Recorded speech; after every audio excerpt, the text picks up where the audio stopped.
ಕರ್ನಾಟಕ ರಾಜ್ಯ ತುಮಕೂರು ಜಿಲ್ಲೆಯ ಶ್ರೀರಂಗಪಟ್ಟಣದಲ್ಲಿರುವ ಇತಿಹಾಸದಲ್ಲೇ ಬಹಳ ಸ್ಮಾರಕವಾಗಿ ಜಗತ್ತಿಗೆ ಹೊರಬಂದಿದೆ. ಇದು ದಕ್ಷಿಣ ಭಾರತದ ರಾಜಕೀಯ, ಸೈನಿಕ ಮತ್ತು ಸಾಂಸ್ಕೃತಿಕ ಇತಿಹಾಸದಲ್ಲಿ ಬಹಳ ಮಹತ್ವವನ್ನು ಹೊಂದಿದೆ. ಶಿರಾಕೋಟೆಯು 17ನೇ ಶತಮಾನದಲ್ಲಿ ಶ್ರೀ ರತ್ನಗಿರಿ ಪಾಳೆಗಾರನಾದ ಶ್ರೀ ಕಸ್ತೂರಿ ರಂಗಪ್ಪ ನಾಯಕನವರು ನಿರ್ಮಿಸಿದರು. ಶಿರಾಕೋಟೆಗೆ ಆಕ್ರಮಣ ಮಾಡಲು ಬಂದ ಮೊದಲನೆಯ ಕ್ರೂರಿ ಶ್ರೀ ರಣದುಲ್ಲಾ ಖಾನ್ ಮತ್ತು ಕೊನೆಯದಾಗಿ ಹೈದರ್ ಅಲಿ. 16 ಜನರು ರಣದುಲ್ಲಾ ಖಾನ್ ಇಂದ ಹಿಡಿದು ಹೈದರ್ ಅಲಿಯವರಿಗೆ ಆ ಜೀವಯಳದ ಕಂಬದ ಕೆತ್ತನೆ ಮೇಲೆ ದಾಳಿ ಮಾಡಿದ್ದಾರೆ ಮತ್ತು ಶಿರಾಕೋಟೆ ಮೇಲೆ ದಾಳಿ ಮಾಡಿದ್ದಾರೆ. ಈ ದಾಳಿ ಮಾಡಿರುವ ಪ್ರಕರಣ ಮೇಲೆ 2014ರಲ್ಲಿ ಕೇಂದ್ರ ಸರ್ಕಾರ 5 ಕೋಟಿ ಯೋಜನೆಯನ್ನು ಕೊಟ್ಟು ದಾರಿಗೆ ತಂದಿತು. ಶಿರಾಕೋಟೆಯು ಚೌಕಾರದ ವಿನ್ಯಾಸ ಹೊಂದಿದೆ ಮತ್ತು ದಪ್ಪ ಮತ್ತು ಎತ್ತರದ ಕಲ್ಲಿನಿಂದ ಕೂಡಿದೆ.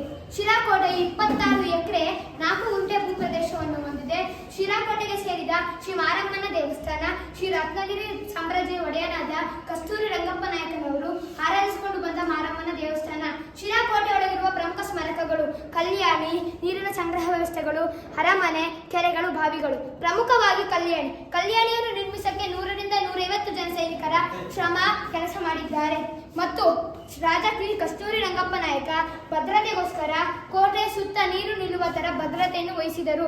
ಮತ್ತು ಇಡೀ ರಾಜ್ಯದಲ್ಲೇ ನೆಲದ ಮೇಲೆ ಕಟ್ಟಿರುವ ಕೋಟೆ ಯಾವುದಪ್ಪ ಅಂತ ಹೆಮ್ಮೆಯಿಂದ ಹೇಳ್ಕೊಡಾದ್ರೆ ಅದು ಶಿರಾಕೋಟೆ.